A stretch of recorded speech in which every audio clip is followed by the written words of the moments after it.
से मुश्किल over. Chris Morris, एक और मौका, ये डेविड मिलर नहीं करेंगे गलती। एक और विकेट गिरा है सारज का, सफलता मॉरिस के लिए। बहुत फ्लैट है, वेरिएशंस कर रहे हैं गेंदबाज, लंबे कट के, तो इसके बावजूद के ऑफ कटर था, उछाल मिली आकर 85 पर 3। ये गेंद भी सिर्फ ऊपर गई है क्या? ऐसा प्रतीत होता है कि ज्यादा दूर नहीं। और ये बढ़िया कैच, ये पीछे की तरफ भागकर अनुज रावत ने इस मैच का अपना पकड़ लिया है दूसरा बेहतरीन कैच। जब आपको पीछे भाग के कैच पकड़ना होता है वो आसान नहीं होता, और वो और भी डिफिकल्ट हो जाता है जब आप विकेट कीपर हो।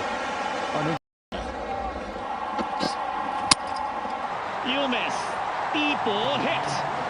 क्रिस मॉरिस, ये महंगे खिलाड़ी जरूर हैं, लेकिन हर बार ये एक छोटी सी मुश्किल होती है, राजस्थान रुक करता है उनके ऊपर।